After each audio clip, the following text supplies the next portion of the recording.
ونتوب إليه ونستغفره ونعوذ بالله من شرور أنفسنا ومن سيئات أعمالنا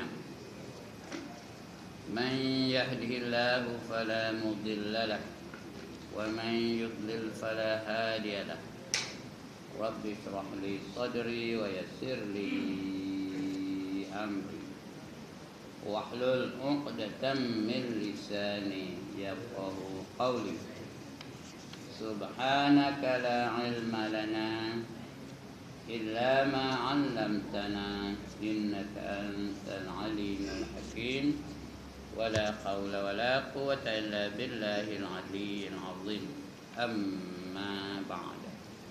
Yang dimuliakan Tuan Pengerusi dan ahli-ahli jawatan kuasa masjid, yang berbahagia tuan-tuan imam, tuan-tuan bilal, tuan-tuan guru, para alim ulama tempatan, ustaz-ustaz, ustazah-ustazah, pemimpin-pemimpin setempat, seterusnya tuan-tuan, puan-puan, hadirin, hadirat, muslimin, muslimat yang dirahmati Allah sekalian.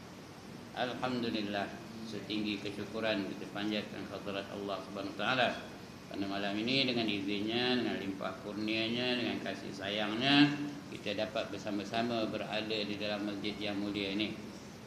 Dapat kita solat maghrib berjamaah yang pahalanya kita semua tahu 27 kali ganda daripada sembahyang seorang-seorang diri di rumah.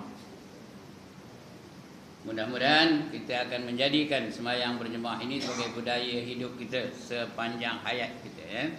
Mudah-mudahan dengan itu sentiasalah kita berjemaah. Setiap kali kita nak mendirikan sembahyang fardu, maghrib, isya, subuh, zuhur, asar dan seterusnya, ya, sampai kita padam. Ya, sampai kita padam. Jangan seorang-seorang sembahyang di rumah. Siapa seorang-seorang sembahyang di rumah tak ada uzur syar'i, apa kata Nabi? Dia tu sembahyangnya sesat. Walau annakum shallaitum fi buyutikum kama yusalli hadzal mutahallifu fi baiti la taraktum sunnata nabiyyikum walau taraktum sunnata nabiyyikum la dhalaltum. Sekiranya kamu sengaja sembahyang di rumah kamu, seperti mana mereka yang tak hadir pada malam ini kerana mereka sembahyang di rumah mereka. Rupanya zaman Rasulullah ramai juga orang yang tak sembahyang berjemaah. Sampai apa? Nabi mengancam nak bakar rumah-rumah orang yang keliling bandar ni kerana mereka tak mau datang berjemaah. Maka kamu telah meninggalkan sunnah Nabi kamu, kata Nabi. Barang siapa meninggalkan sunnah Nabi kamu, maka sesatlah kamu. La dhalaltum. Jadi mari kita jadikan sembahyang berjemaah ini sebagai budaya hidup kita. Kecuali ada uzur-uzur yang tak dapat dielakkan. Tidak, kita kena adakan sembahyang waktu kita berjemaah. Sama ada di masjid, di surau. Ya, paling kudi, paling koman, paling corot di rumah bersama dengan isteri dan anak-anak. Itu paling koman.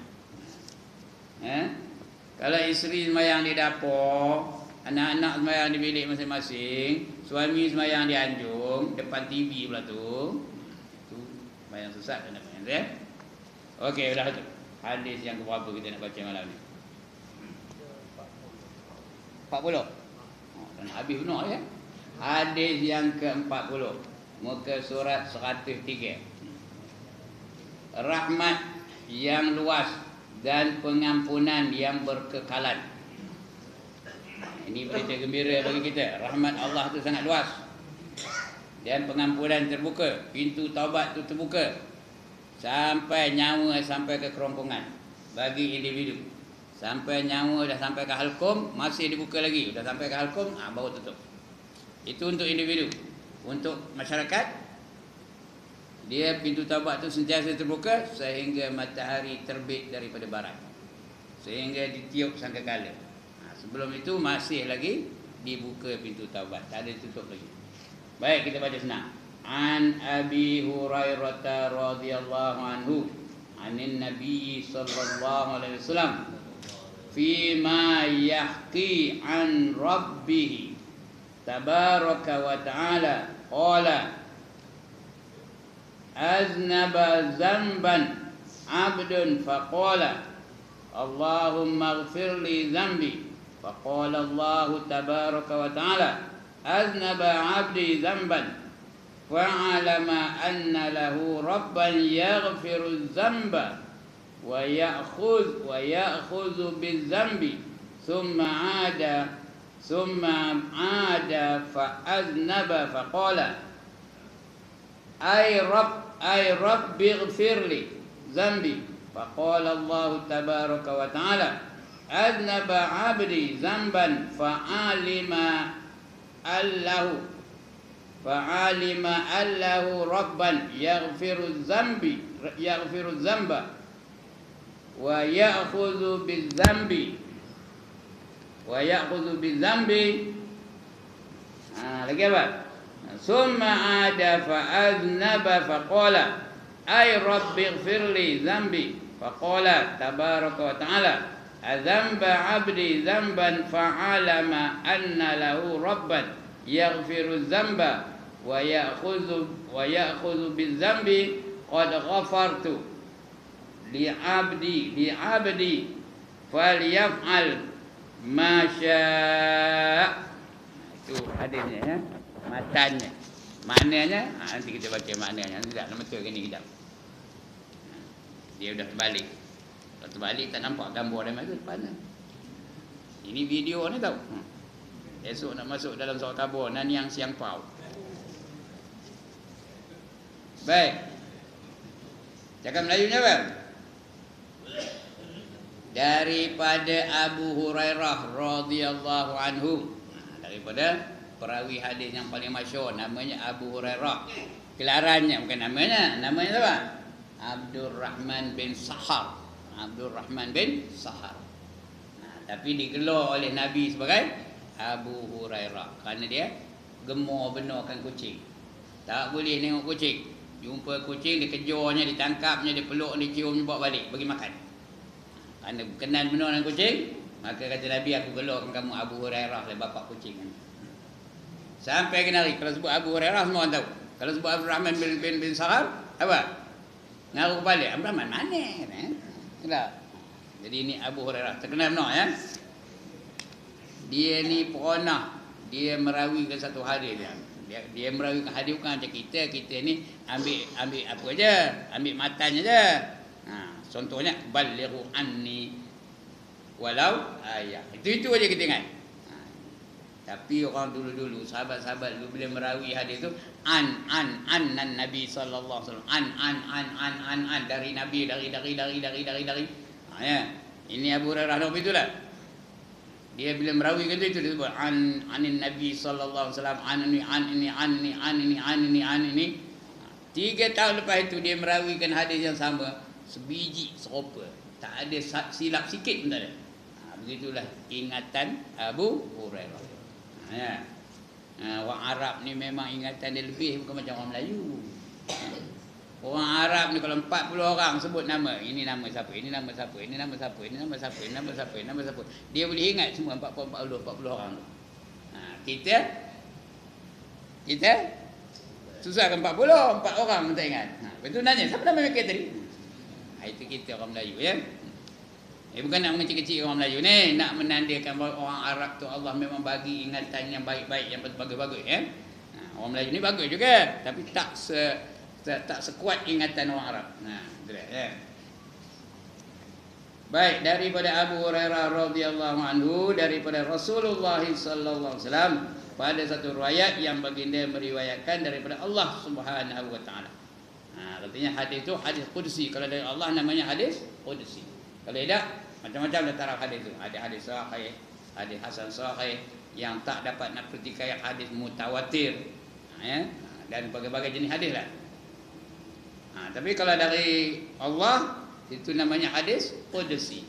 Ya, mesejnya dari Allah, susun katanya dari Nabi Muhammad sallallahu alaihi wasallam. Itu namanya hadis qudsi. Baik, setengah orang kata hadis ni hadis qudsi.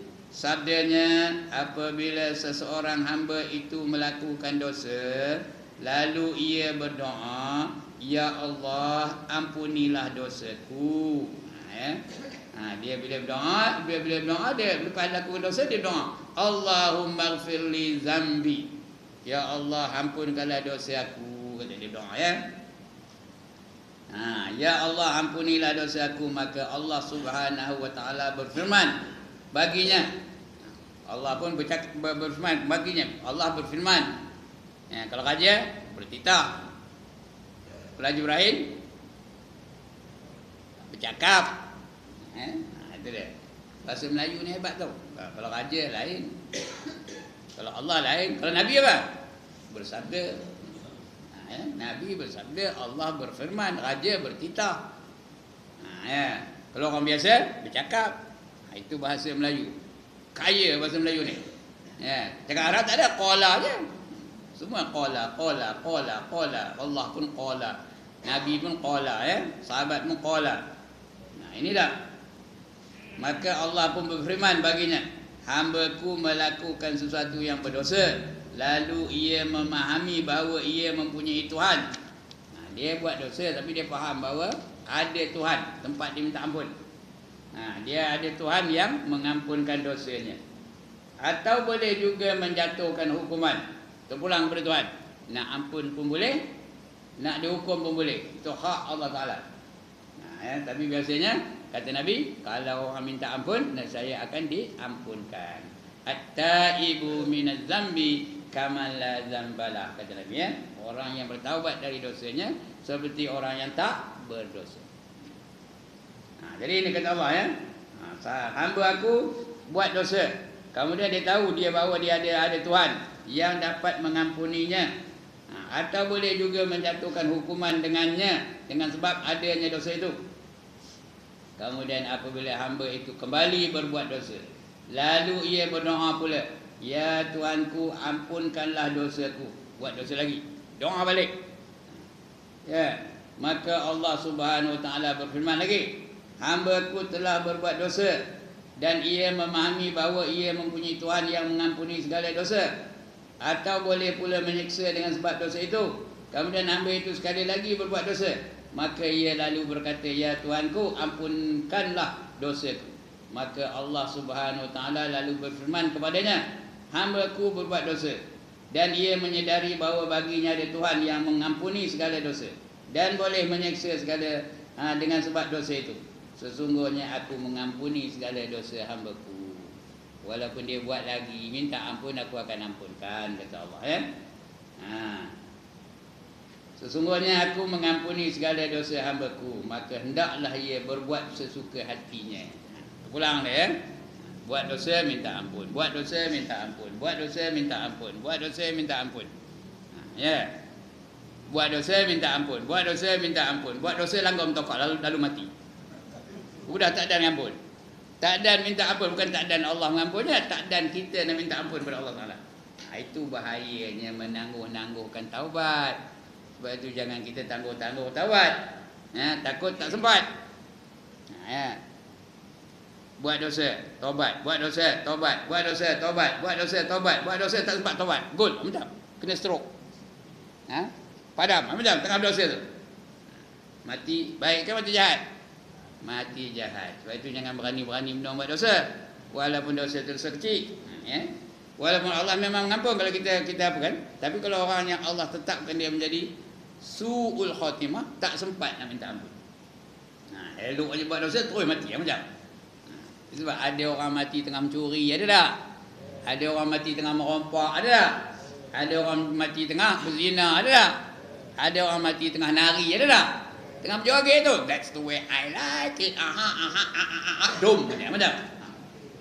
Sebab itu hadis ini nak menggambarkan apa? Nak menggambarkan kemurahan Allah Taala, bahawa Allah tu Maha Pengampun, bukan nak menggalakkan kita ni buat dosa. Jangan salah faham ya. Bukan hadis ini menggalakkan kita buat dosa. Buat dosa minta ampun, Allah ampunkan. Buat dosa minta ampun, Allah ampunkan. Buat dosa minta ampun, Allah ampunkan. Bukan menggalakkan itu tak. Tetapi nak ngabur per kita, Allah kita bila minta ampun, dia tetap akan mengampunkannya. Berapa kali pun tak apa. Dia akan ampunkan dosa kita ni. Tapi Kalau boleh janganlah buat dosa. Ya, jangan berani-berani buat dosa.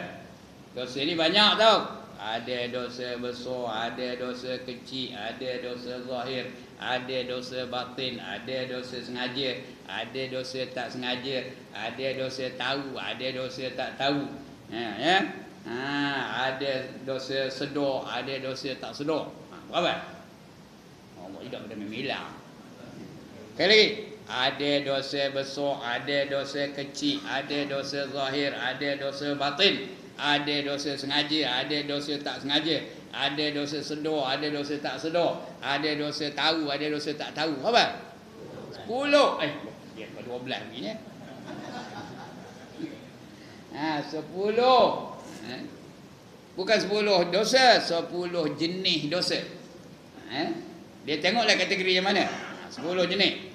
Kalau satu jenis dosa 1 juta, berapa dosa? 10 juta dosa. Jadi jangan berani-berani. Kenapa? Orang yang berdosa, kalau dia tidak diampunkan oleh Allah Ta'ala, mati dalam keadaan dosa, dia akan dicampakkan ke dalam neraka. Siapa lalu nahor neraka Allah Ta'ala, angkat tangan. Who can stand Allah's hell? Put up your hands. I want to see this person. Nak angkat gambar. Baca kitab-kitab yang menceritakan tentang neraka, betapa hebatnya neraka, betapa dahsyatnya neraka. Api neraka tu sekecil, sekurang-kurang api neraka, selemah-lemah api neraka adalah 70 kali ganda lebih dahsyat daripada sekuat-kuat api dunia. Bila Allah perintahkan Adam keluar dari syurga, dihantar ke dunia ni, saya dah cerita tu di sini ni, lantak dah cerita berapa kali pun. Sampai tak nak dengar, tutup telinga dan jari. Apabila Adam dihantar oleh Allah, saya percaya orang perempuan belum dengar lagi, masa itu dia tak ada duduk apa ni, dia duduk belakang-belakang mana, entah apa buat di dalam tu. Apabila Adam dihantar oleh Allah ke dunia kerana kesalahan apa? Memakan buah yang dilarang. Allah kata jangan kamu dekat dengan pokok ini, nanti kamu akan jadi, kedua kamu akan menjadi golongan orang yang zalim. Wala taqraba hadhihi syajara fatakuna minaz zalimin, kata Allah. Jangan kamu hampir dengan pokok ini, nanti kedua kamu akan menjadi orang-orang yang zalim. Tapi dia makan juga. Lalu dikeluarkan daripada syurga. Dia keluarkan kita daripada syurga. Maka dihantar ke dunia. Jadi Allah arahkan malaikat, suruh ambil sedikit daripada api neraka, bawa ke dunia, bagi pada Nabi Adam untuk survival Nabi Adam. Kerana api ini perlu untuk survival manusia. Maka pergilah malaikat tu ke neraka, minta pada siapa menunggu neraka, siapa? Menunggu neraka siapa? Malik. Bukan Malik Noh Malik penunggu neraka. Dia pun ngabur, wahai Malik, bawa aku sikit api neraka tu. Buat apa? Kata Malik. Malik pun tak kerti cakap orang gajah tau. Buat apa? Kata di malaikat tu, aku nak bagi pada Adam supaya dia dapat kepanasan, supaya dia boleh memasak makanan, supaya dia boleh boleh hilang kesejukannya. Besar mana kamu nak? Kata di Malik. Entahlah, aku pun tak tahu, kata dia malaikat tu. Tak apalah, kamu bagilah besar buah korma. Tahu ke buah korma? Buah tamar. Sebesar buah tamar. Kata Malik, kalau kamu bawa besar itu, wahai malaikat, nescaya akan terbakar, letak di maghrib, terbakar sampai ke masyrik. Letak di masyrik, terbakar sampai ke maghrib. Faham ke maghrib masyrik ni? Letak di timur, akan terbakar sampai ke barat. Letak di barat, akan terbakar sampai ke timur. Itu kalau besar buah tamar. Tak boleh kan? Jangan, kata Malik, nanti habis bumi ni terbakar. Tak apalah, kamu bagi aku besar bijinya jadilah. Besar biji tamar. Besar mana biji tamar? Ada besar menumbuk. Besar mana biji tamar? Besar ibu jari lah lebih kurang, tak sampai pun. Kata Malik, kalau kamu bawa besar itu, nescaya kering segala lautan, kering segala laut, kering segala sungai, kering segala parit, kering segala cecair yang ada di atas bumi ini. Iya ke Malik, kata malaikat tu. Kata Malik. Ya. Hati ditanya lagi pada Malik. Hati besar mana nak aku bawa wahai Malik? Oi, kata. Entahlah, kata Malik. Mana aku tahu? Kamu tanya Allah. Balik malaikat tu bertanya dengan Allah Subhanahu Wa Taala. Allah perintahkan supaya bawa api neraka tu sebesar debu. Besar mana debu? Tuan-tuan, besar mana debu? Ada besar penumbuk saya? Ada besar kepala saya? Ada besar jari ni? Besar debu yang amat halus. Ya, sebelum itu diperintahkan Allah suruh ambil debu api neraka tadi, bunga api neraka tu, debu dia, besar debu tu, bunga api neraka tu, suruh celup dulu dalam laut neraka 70 kali celup. Cok supaya kepanasannya lebih berkurangan selama berapa kali? 70 kali lebih kurang. Diceluplah cok 70 lautan neraka tu dicelupkan supaya kurang panasnya. Lepas tu baru bawa ke dunia. Serahkan kepada Nabi Adam. Nabi Adam ketika itu berada di atas bukit. Tengah minta ampun dengan Allah. Tahu apa doanya? Rabbana zalamna anfusana. Lagi? Wa illam taghfir lana wa tarhamna lanakunanna minal khasirin. Doa itu doa Nabi Adam ya. Dia tengah berdoa tu. Diserahkan malaikat kepada Nabi Adam. Nabi Adam pun sambut dengan tangannya. Sambut terlepas, tak lalu megangnya, panas berbenung. Terlepas bunga api neraka tu, bukannya api betul ya, bunga yang tu terlepas. Pom, jatuh. Bila jatuh, timpa kayu, timpa batu, berasap kayu tu, berasap batu tu. Berasap. Lepas itu malaikat tu ambil balik bunga api tu, bawa balik ke akhirat. Bawa balik ke neraka. Yang tinggal hari ini api dunia tu ialah asap yang lekat pada kayu dan batu, hasil daripada jatuhnya api itu ke atas kayu dan batu tadi. Faham kita kat sana? Yang ada sekarang ni, api yang kuat dalam dunia hari ni bermula daripada apa? Asap yang lekat pada kayu dan batu tu. Ya. Itulah dia api neraka. Siapa lalu nohornya kat tangan. Ya. Bunga apinya je tak sama dengan api neraka yang sebenar. Dan Allah hidupkan api neraka itu selama berapa tahun? 3,000 tahun. 3,000 tahun. 1,000 tahun warnanya merah. 1,000 tahun lagi warnanya putih. 1,000 tahun lagi warnanya hitam. Sekarang ni hitam api neraka. Ya, cahayanya tak ada, bahangnya ada. Itu api neraka sekarang ya. Ini yang manusia-manusia berani benar tu. Lantaklah kata ada aku siapa masuk neraka. Ingat neraka nak rupa masjid ni kau ya. Ya. Rupa masjid ni kan neraka. Boleh duduk tetap tuan-tuan dan puan-puan macam ni kan. Dalam neraka boleh duduk apa ni kan. Macam mana duduknya? Macam mana duduk dalam neraka? Mengelejat, betul. Mujur ada syah. Mengelejat. Letak kaki kanan. Apa jadi? Letak kaki kanan, terlompat. Letak kaki kiri, terlompat lagi. Letak kaki kanan, terlompat balik. Letak kaki kiri, terlompat lagi. Itulah kerja terlompat. Macam kita tengok dalam TV itulah, terlompat. Itu berlatih masuk neraka lah tu. Jangan tak sedar. Dalam dunia ni dia seronok. Seronok tak? Dia masuk. Seronok lah. That's the way I like it. Esok jerit pekik dalam neraka. Tahu? Jerit pekik. Apa jeritnya? Rabbana absarna. Lagi? Wa sami'na. Lagi? Farji'na na'mal salihan inna muqinun. Wahai Tuhan kami sudah lihat, kami sudah dengar jerit pekik. Aduh, ayoyo, ayah.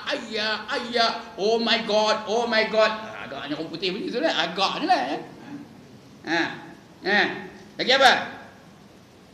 Orang rawa pula macam mana kata? Ondai, Indo ketolok nanggung kata. Ada ke orang rawa tu ni? Tidak. Wa sami'na, dengar aku. Farji'na, apa arti farji'na? Kembalikanlah kami ke dunia. Nak buat apa balik dunia? Na'mal solehan. Kami nak beramal dengan amal soleh. Nak semayang di masjid, nak mengaji, nak baca Quran, nak wirid, nak zikir. Masih hidup tu tak siok. Jenuh syah azan. Buat tak kerti, nehen je. Buat tak kerti je dia. Jenuh kawan tu azan. Mendayu-dayu bunyi. Tak kerti dia. Itu esok, sudah sampai ke akhirat baru nak balik ke dunia. Na'mal solehan. Inna muqinun. Sekarang ni kami dah yakin berbenar ya Allah. Menyesal yang ketika itu berguna ke tak? Apa tak guna. Therefore, kalau nak taubat sekarang. Now. Sebelum nyawa sampai ke kerongkongan. Okey, kita baca lagi insya-Allah. Ini dia neraka ya. Jangan kita berani-berani benar dengan neraka. Kemudian apa lagi? Tak mana saya baca. Kemudian apabila hamba itu kembali berbuat dosa, lalu ia berdoa pula, ya Tuhanku, ampunkanlah dosaku. Maka Allah Subhanahu Wa Taala berfirman, hamba-Ku telah berbuat dosa. Dan ia memahami bahawa ia mempunyai Tuhan yang mengampuni segala dosa. Yang boleh mengampuni dosa Allah saja. Dan semua dosa diampunkan oleh Allah Taala. Apa saja jenis dosa diampunkan oleh Allah Taala kecuali satu. Apa? Kecuali syirik. Syirik Allah tak ampunkan ya. Innallaha la yaghfiru an yushraka bih. Ya, innallaha la yaghfiru an yushraka bih. Allah tidak akan mengampun, sesungguhnya Allah tidak akan mengampunkan dosa syirik. Tapi yang lain semua Allah ampunkan. Syirik tak ada. Kalau syirik apa buat? Ada jalan keluar tak kalau ada syirik? Ada tak jalan nak menghapuskan dosa syirik? Macam mana? Macam mana? Yang pertama, hilangkan syirik itu. Kalau ada apa yang mensyirikkan kita, hilangkan benda yang boleh menyebabkan kita jadi syirik itu. Ya, revert to the original issue. Revert, kembali kepada kebenaran. Buangkan syirik itu. Kemudian mengucap balik 2 kalimah syahadah. Kembalilah dia menjadi orang yang beriman. Itu cara jalan keluar kalau dia ada dosa syirik. Kalau dia ada mengamalkan syirik, apa-apalah, sama ada syirik khafi, syirik jali atau syirik kecil. 3 jenis syirik ya. Yang pertama syirik jali. Apa itu syirik jali? Syirik yang nyata, nyembah patung, nyembah tokong, nyembah berhala, nyembah matahari, nyembah bulan, nyembah lembu. Itu namanya syirik jali. Macam orang Bali tu tau. Saya baru balik Bali tu mau cerita bab Bali tau. Ini beg Bali lah ni tau. Tengoklah tulis Bali B-A-L-I-L, tak nampak ke nama? Mereka tu orang Melayu. Rupa saya ni rupa Ustaz Wahab tu. Tapi agamanya Hindu. Depan rumah mereka tu penuh dengan patung-patung. Saya pergi dengan Tuan Haji Azmi, orang Bekalan ni tau. Pergi dengan dia. Kami 2 keluarga. Orang Melayu. Berseroban pun ada. Rupanya Hindu. Pakai seroban. Tengok dari jauh pakai jubah. Jubah pendek bukan jubah panjang. Jubah hat lutut tu. Kepala berseroban. Kamu ingat? Budak daripada sekolah tahfiz. Malaysia banyak apa kan? Tengok tanya-tanya rupanya dia Hindu. Budak sekolah daripada sekolah Hindu. Orang Melayu tu semua orang Melayu. Cakap Melayu lah. InsyaAllah lah katanya. Kalau bagi salam jawab Waalaikumsalam katanya. Kalau bagi salam. Itu dia. Jadi itu syirik lah tu. Menyembah patung. Tiap-tiap rumah mereka tu ada patung. Belum masuk rumah tu, pintu tu mesti ada patung. Saya tak pernah nengok patung sebanyak itu. Kecuali di Bali. Setiap satu jalan raya tu penuh patung aja. Orang punya patung itu untuk buat jual. Orang luar negeri beli patung dari dia. Itu dia ya. Itu syirik namanya. Syirik apa? Syirik jali. Syirik yang terang, syirik yang nyata. Yang kedua namanya syirik khafi. Syirik yang tersembunyi. Macam mana tersembunyinya? Syirik khafi itu mensyirikkan sifat Allah. Beriktikad bahawa sifat Allah itu serupa dengan sifat makhluk. Allah menyembuhkan penyakit. Dia percaya bahawa selain Allah, tok pawang berain tu boleh juga menyembuhkan penyakit. Itu apa hukumnya? Apa hukumnya? Syirik itu. Kena tok pawang berain? Tak kena? Dia pun boleh menyembuhkan penyakit juga. Syirik tu. Syirik khafi namanya. Bukan tak iya Tuhan tu menyembuhkan penyakit. Tok Faham Rahim pun boleh juga. Mujur dia Tok Faham Rahim. Kalau tak mampu anak aku. Kenapa tak? Syirik tu. Syirik itu namanya syirik khafi. Dua-dua ni kafir. Syirik jali pun kafir, syirik khafi pun kafir. Cuma syirik khafi ni banyak orang tak dapat kesan kerana dia terlalu tersembunyi. Macam mana tersembunyinya? Seperti bulu yang hitam di kaki semut yang hitam, di badan semut yang hitam, lagi di atas tunggul yang hitam, di malam yang kelam. Nampak ke bulunya? Sekali lagi. Seperti bulu yang hitam, lagi di kaki semut yang hitam, lagi pada badan semut yang hitam, lagi di atas tunggul yang hitam, lagi di malam yang kelam. Itu syirik khafi. Punya dan tersembunyi ya. Banyak orang tak tahu ni. Kenapa? Kerana dia tersembunyi benar. Kecuali orang yang ada ilmu tauhid yang mantap, ilmu tauhidnya baru dia tahu benda ini benda syirik. Di antaranya apa? Menyamakan hukum Allah dengan hukum manusia. Syirik betul. Serupa aja. Orang mencuri potong tangan, orang mencuri potong tangan dengan orang mencuri masuk jail 6 bulan sama aja. Itu syirik lah tu. Ramai ada orang terlibat apa ni. Ramai ada orang tak sedar dia terlibat apa ni. Sedangkan yang satu tu hukum siapa? Hukum Allah. Ada tak Allah sebut dalam Quran? As-sariqu was-sariqah faqta'u aydiyahuma. Apa tu ya? Si pencuri lelaki dan si pencuri perempuan, apabila didapati bersalah, hendaklah kamu potong tangan kedua-dua mereka. Kata Allah. Itu Allah suruh lah. Ada dalam Quran. Yang lagi satu tu ada dalam Quran. Siapa mencuri pisang setandan, dia masuk jail 6 bulan. Ada dalam Quran. Jadi menyamakan hukum Allah dengan hukum manusia, itu syirik khafi namanya. Syirik yang tersembunyi. Kedua-dua ini kafir belakang. Yang ketiga ni tak ada kafir. Itu namanya syirik kecil.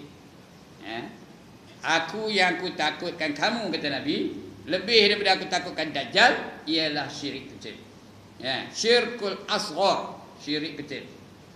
Ditanya sahabat, wa ma syirkul asghar ya Rasulullah? Tanya sahabat, apa syirik kecil itu ya Rasulullah? Jawab Nabi, ar-riya'u. Apa dia ar-riya'u? Orang yang riak. Apa kata riak? Apa kata riak? Buat sesuatu ibadah atau tinggalkan sesuatu ibadah bukan kerana Allah. Itu riak. Saya pakai jubah, pakai sorban ni bukan kerana Allah. Kenapa?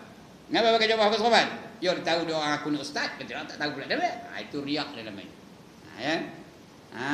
Kata orang tak tahu pula nama aku ni ustaz. Riak lah tu. Esok disuruh Tuhan minta pahala kepada orang yang ditunjuk. Nak tunjuk kepada siapa? Nak tunjuk kepada Ustaz Wahab. Esok suruh minta kepada Ustaz Wahab pahala. Kamu pakai jubah tu. Apa yang nak dibagi kan? Dia pun teruk. Agaknya senang ke sana. Bukan tentu senang lah. Dia pun teruk. Itu riak. Begitu juga kalau tinggalkan satu ibadah kerana takutkan riak, itu adalah riak. Faham ni? Dia meninggalkan suatu ibadah kerana takutkan riak, maka itu adalah riak. Dia tak nak pakai sorban. Tak nak pakai sorban kenapa? Kan kata dia aku riak pula. Riak lah tu. Dia tak nak pakai jubah kerana takut riak. Riak lah tu. Dia tak nak sembahyang berjemaah kerana kata dia aku riak pula tu. Riak lah tu. Dan sebagainya. Takutkan riak adalah riak. Masjid ni dah tamat dah kitabnya. Hidayatul Salikin dah tamat. Dah baca. Langit pertama tersekat ibadah, langit kedua tersekat, langit ketiga tersekat, sampai langit ketujuh tersekat. Langit ketujuh tu baru dia cek riak ni. Langit pertama yang lain. Semua dah baca itu. Ini boleh dapat ni, apa hadis ni boleh dapat dalam Hidayatul Salikin, boleh dapat dalam Mustikah Hadis pun ada. Carilah hadis tentang riak ni. Dia di ujung sekali baru dikesan riaknya tu kepada orang yang melakukannya. Itu syirik kecil. Syirik kecil ni dia tak ada kafir, tapi berdosa besar. Ndak ke tak ndak? Sekali lagi, dia tidak kafir tapi berdosa besar. Ndak ke tak ndak? Atas janganlah riak. Buat semata-mata kerana Allah. Tak buat pun semata-mata kerana Allah. Jangan kerana lain daripada Allah Taala. Okey. Itu dia punya makna ya, huraian makna. Belum baca lagi keterangan. Baru nak baca keterangan. Ya. Dah berapa lama dah? 34 minit. Dia punya apa? Dia punya mukadimah dia.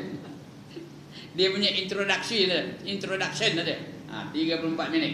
Baru nak baca keterangannya. Ya. Hadis di atas menerangkan kepada kita. Kita siapa? Kita lah. Tuan-tuan dan puan lah, saya lah. Menerangkan kepada saya. Saya tukang baca aja, bukan saya ngajar. Tuan-tuan dengar aja. Menerangkan kepada kita betapa luasnya rahmat Allah Subhanahu wa taala. Karena Allah ni dia Maha Pengampun lagi Maha Mengasihani. Ya, patut masuk neraka, tapi kerana rahmat Allah Taala orang tu tak masuk dalam neraka. Terus masuk syurga. Ya. Dengan rahmat Allah Taala. Ndak ke tak rahmat Allah? Buat apa? Buat apa rahmat Allah? Nak melayakkan kita masuk ke dalam syurga. Ya. Kerana apa? Kita kalau dapat masuk syurga pun hanya dengan rahmat Allah. Bukan dengan ibadah kita, bukan dengan sembahyang kita, bukan dengan puasa kita, bukan dengan zakat kita, bukan dengan jihad kita, bukan dengan wirid kita. Kita hanya kalau boleh masuk syurga pun dengan rahmat Allah. Ya, dulu dah ada saya cerita di sini. Ya, ada satu orang 300 tahun beribadat. 300 tahun tu bukan 3 tahun, 300 tahun. Orang dulu umurnya tua-tua. Ya. Malaikat pun kagum dengan ibadatnya. Dia duduk dalam sebuah pulau. Sudah saya cerita sini ni. Siapa tak nak dengar tutup telinga dengan jari. Dia duduk dalam sebuah pulau. Dia seorang je di pulau tu. Kerjanya tak ada lain. Beribadat je kepada Allah Ta'ala. Semayang lah dia, puasa lah dia, zakat lah dia, wirid lah dia, zikir lah dia. Apa yang tak buat semua dia buat. 300 tahun lamanya. Ya. Lama-lama matilah dia. Dia duduk dalam pulau tu. Dosa tak ada buat langsung. Apa dosa nak buat? Dia seorang dalam pulau. Bukan ada orang lain. Kalau ada orang lain boleh dia ngumpat orang. Kalau ada orang lain boleh dia ngajak main teruk kelin. Ya. Kalau ada 4 orang boleh main teruk kelin. Ini dia seorang. Apa nak teruk kelin kan? Tahu kena main teruk kelin. Saya seorang dia tahu ni. Ya. Ustaz tak tahu teruk kelin ya. Tak ada dosa langsung. Bila dia mati setelah 300 tahun, ditimbanglah amalnya. Di akhirat esok ada dacing tau. Ditimbang amalnya. Mana berat? Berat dosa ke berat pahala? Dia pahala aja tak ada dosa. 300 tahun pahala. Ibadah aja. Setiap masa ibadah aja. Dapat wajib pahala, wajib sunat, wajib sunat setiap masa. Itu aja dapatnya. Tak ada haram, tak ada makruh. Wajib sunat. Bila ditimbang berat apa? Beratlah pahalanya. Ada kamu nak dengar ayat ini? Fa amma man saqulat mawazinu. Sambung. Fa huwa fi isyatir radiyah. Barang siapa berat timbangan amalnya, maka dia sentiasa berada di dalam keredaan Allah. Ya. Bila ditimbang, kebaikan dia ada. Kejahat tak ada. Apa maksiat tak ada buat? Dia duduk dalam puan dia seorang aja. Nak ambil nombor ekor, nak ada kedai ekor, baru boleh ambil nombor ekor. Nak ngumpat orang, nak ada orang ni baru boleh diumpat. Ya. Ini dia seorang aja. Apa yang nak diumpat dia? Ya. Nak minum arak, nak ada kedai arak, baru boleh minum arak. Lagi apa? Apa dosa yang boleh buat? Tak ada dosa. Dia seorang aja di pulau tu. Maka bila ditimbang, pahala aja lah. Oleh kerana pahala aja Allah perintahkan malaikat. Wahai malaikatku, pimpin hamba aku ini. Masukkan dia ke dalam syurga dengan rahmat aku. Kata Allah. Kejap-kejap itu orang tu action pula. Ya. Action, tahu ke action? Sombong, angkuh, takabur, megah ketika itu. Lalu dia kata, ya Allah, aku tak siur masuk syurga dengan rahmat kamu. Aku tak nak masuk syurga dengan rahmat kamu. Aku nak masuk syurga dengan pahala ibadah aku. I think I'm qualified to go into heaven with all the worships that I have done towards you. Faham ke mana? Kalau tak faham, kenapa tak ngaji sekolah putih makan? Okey. Ya. Kata Tuhan, okey, kata Tuhan ya. Bukan Tuhan kata okey, tu saya lah tu. Ya. Okey, we check your worship. See whether you are qualified to go into heaven or not. Tuhan tak kerti kamu betul kan? Kita check ibadah kamu. Layak ke tak kamu tu masuk dalam syurga? Maka dicek. Dibuat ada dua daun, ada timbang tu ada dua daunnya kan? Satu belah kiri, satu belah kanan kan? Sebelah dia bubuh dosa dia. Sebelah tu dia bubuh pahala dia. Sebelah lagi tu dia bubuh nikmat yang Allah bagi pada dia. Layak ke dia dimasuk syurga atau tidak? Faham ya? Satu dibubuh pahala dia selama berapa tahun? 300 tahun. Satu lagi dibubuh nikmat yang Allah bagi selama 300 tahun pada dia. Ya? Tapi tak ada 300 tahun punya nikmat, sikit aja bubuh nikmat. Dia ambil Tuhan sebelah mata aja. Bukan dua mata ya, sebelah mata aja. Letak di atas daun satu lagi. Bila ditimbang tengok-tengok rupanya berat lagi sebelah mata. Jadi layak ke tak layak dia masuk syurga? Tak layak. Ya. Kenapa? Kerana sebelah mata pun tak terbayar dengan ibadah selama 300 tahun. Kalau dia ni 300 tahun punya ibadah tak layak membayar sebelah mata. Kita ada berapa ratus tahun ibadah kita? Layak ke nak bayar nikmat Allah yang begitu banyaknya? Berapa banyak nikmat Allah? Tak terkira. Wa in ta'uddu nikmatallah la tuhsuha. Kalau kamu nak hitung nikmat Allah, nescaya tiada terhitung oleh kamu, kata Allah. Jadi tak layak dia tu masuk dalam syurga. Kenapa? Kerana tak terbayar nikmat yang Allah bagi pada dia. Jadi Allah pun kabur pada dia. You are not qualified to go into heaven because your 300 years of worship does not qualify you to go into heaven. Therefore you go to hell. Ya? Lalu diperintahkan malaikat, wahai malaikatku, tarik orang ini. Tak ada sebut hamba aku dah. Tarik orang ini, masukkan dia ke dalam neraka. Malaikat reti ke nak neraka? Malaikat reti ke nak ponteng? Malaikat reti ke nak buat lain daripada apa yang diperintah? Mana ada? Malaikat tu la ya'sunallaha ma amarahum. Dia tak pernah derhaka kepada Allah tentang apa saja diperintah kepada mereka. Allah suruh balun, apa buatnya? Balun. Allah suruh bedal, apa buatnya? Bedal. Allah suruh pelumpuh, apa buatnya? Pelumpuh.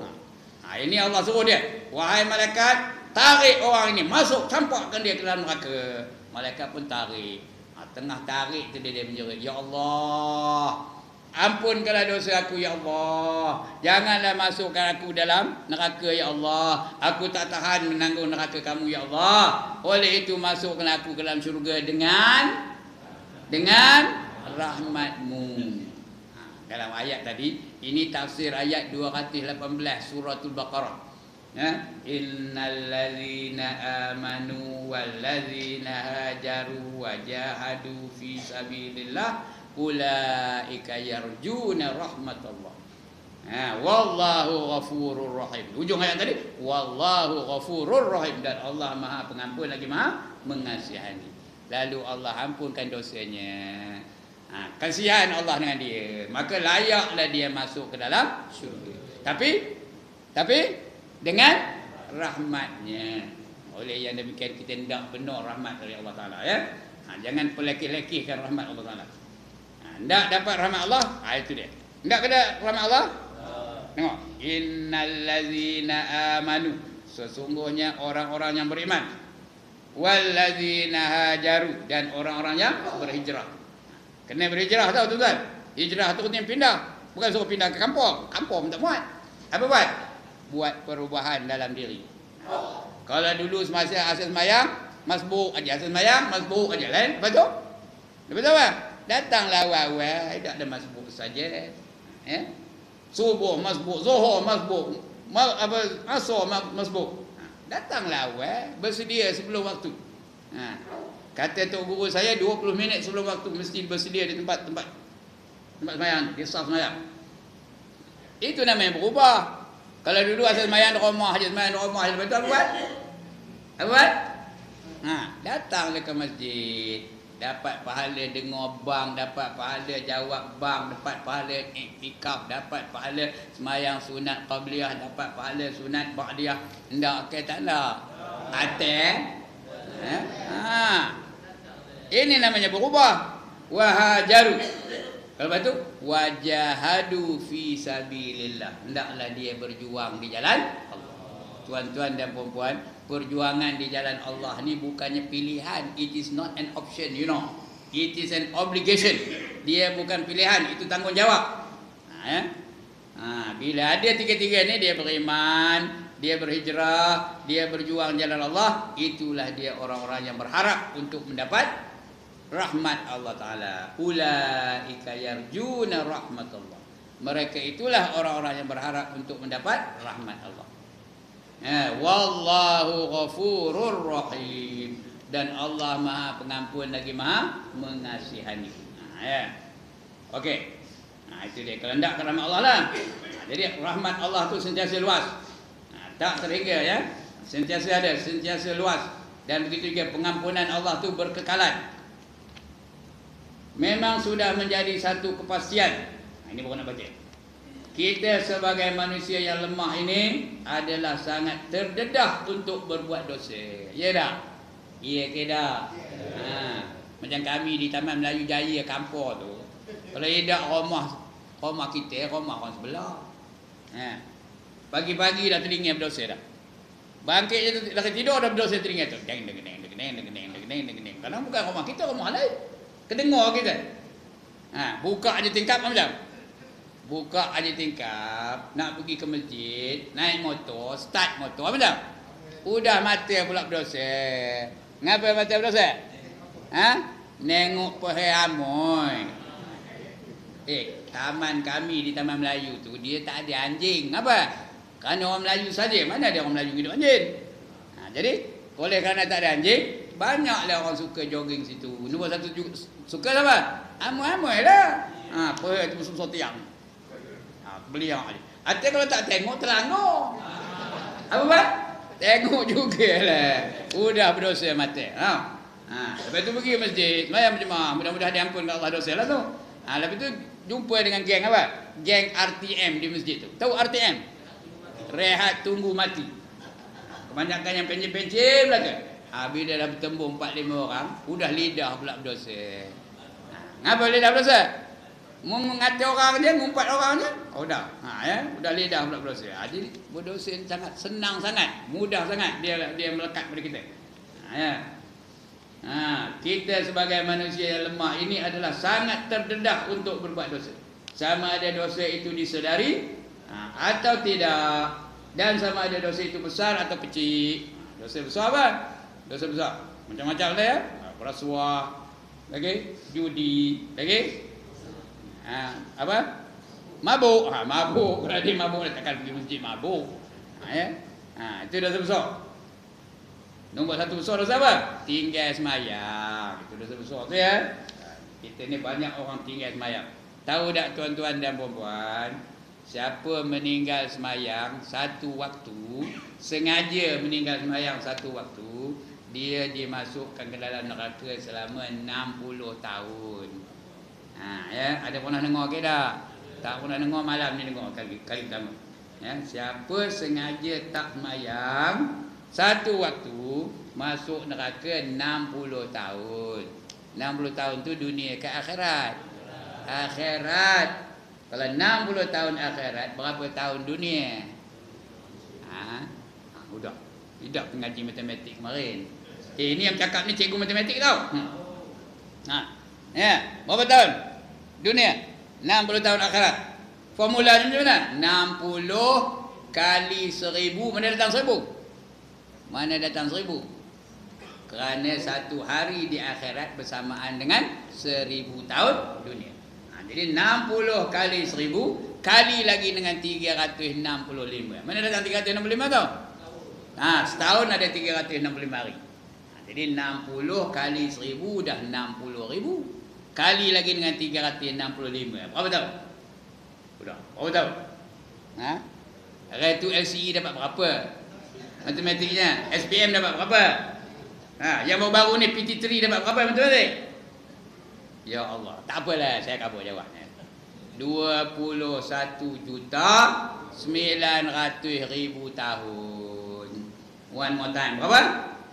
21,900,000 900,000 tahun. Nampak tak? Saya seorang yang pandai. Ngapa? Ngapa saya pandai? Kerana sudah siap kira dia Roma. Yang pandai tu ya. Itu dia tuan-tuan ya. Itu dosa. Cukup mudah nak melakukan dosa ya. Tak ada susah. Nak melakukan dosa. Nak pahala pun senang, tapi nak dosa lagi senang ya. Itu dia. Kita kena faham bahawa kita terdedah untuk berbuat dosa. Sama ada dosa itu disedari atau tidak. Dan sama ada dosa itu besar atau kecil. Oleh itu wajarlah bagi kita untuk selalu beristighfar kepada Allah Subhanahu wa taala. Ya, lepas sembahyang tu, lepas subuh ke, istighfar lah. Tu imam kita ni selalu membawa kita, memimpin kita supaya istighfar. Jangan lekas benar bangkitnya, tunggu dulu. Ya. Ustaz-ustaz kita ni selalu membawa kita untuk beristighfar. Astaghfirullahalazim allazi la ilaha illa huwal hayyul qayyum wa atubu ilaih. Ya. Apa kita? Apa? Alhamdulillah. Tak apa pun tak apa. Astaghfirullahalazim. Siapa tak apa angkat tangan? Siapa tak apa angkat tangan? Astaghfirullahalazim. Ada orang tak apa? Takkanlah benar-benar itu pun tak apa. Ada orang yang ada betul-betul. Itu dia bukan tak apa. Itu astagfirullah. Tapi nak sebut betul-betul. Astaghfirullah. Ro dapat ru ya. Banyak orang salah. Astaghfirullah. Mana ada ra? Ada ke ro dapat ra? Ada. Ro dapat ru. Astaghfirullahalazim. Ampunkanlah aku wahai Allah yang maha agung. Allazi la ilaha illa, dia yang tidak ada Tuhan yang disembahkan melainkan la ilaha illahu, dia melainkan dia. Huwal hayyul qayyum, dia yang berdiri dengan sendirinya. Dia yang hidup dan berdiri dengan sendirinya. Wa atubu ilaihi, dan aku bertaubat kepadanya. Ada orang buat atubu ilaihi, tak apa boleh. Ilaika pun boleh, ilahi pun boleh. Kalau ilahi itu kepadanya, kalau ilaika kepada kamu. Kepada kamu siapa? Kepada Allah lah. Tak apa. Ada itu versinya. Tak apa. Yang tak betul? Yang tak betul apa? Lepas salam bah, lepas salam bah, itu tak betul. Tahu bah? Kumbah, bukan naik bah. Kumbah. Lepas salam kumbah, lepas salam kumbah. Ketik benar ke nak minta ampun dengan Allah Taala? Sibuk benar ke sampai nak minta ampun pun tak boleh? Jadi tunggulah. Tahu tak tuan-tuan dan puan-puan, makruh makmum bangkit sebelum imam bangkit. Tahu ke tak tahu ni? Kalau tak tahu malam nak ngapa? Sebelum imam bangkit, makruh makmum tu bangkit. Kecuali orang yang boleh dengar makruh tu juih aja bibir. Alah makruh kat haram. Apa ni? Kita ngapa dah? Ada juga orang betul ya? Dengar makruh tu macam tak apa aja, macam-macam tak ada apa-apa aja.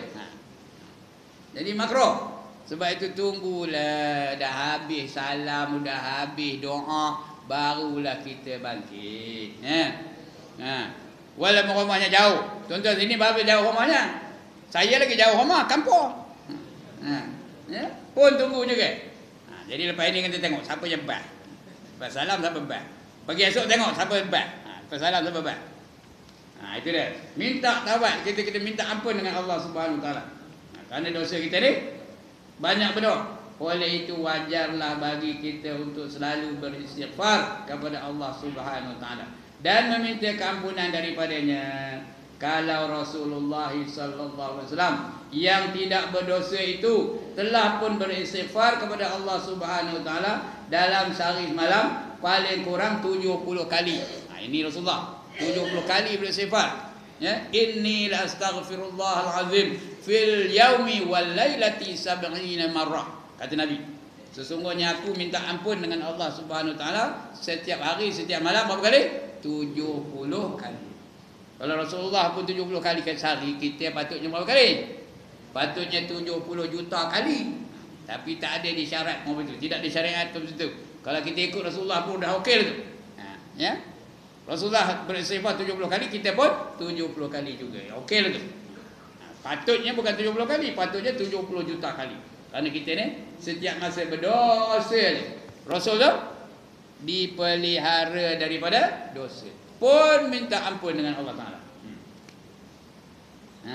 Maka kita sebagai orang awam dari kalangan umatnya, kita ni orang awam ya, dari kalangan umat Muhammad, tentu lebih perlu kepada membanyakkan istighfar dan merayu kepada Allah Subhanahu Wa Taala supaya diampunkannya segala dosa-dosa kita. Sampai panjang mana Syah? Habislah tu. Ya. Saya sudah ngajar ni 56 minit. 55 minit berapa saat ni kan? 43 saat. Artinya dah dekat sejam dah tu. Okey dah tu. Okey tak? Okey. Sampai nak sampai pukul 12 melangkah angkat tak? Boleh saya lajak lagi? Udah dah tu ya? Ya Ustaz.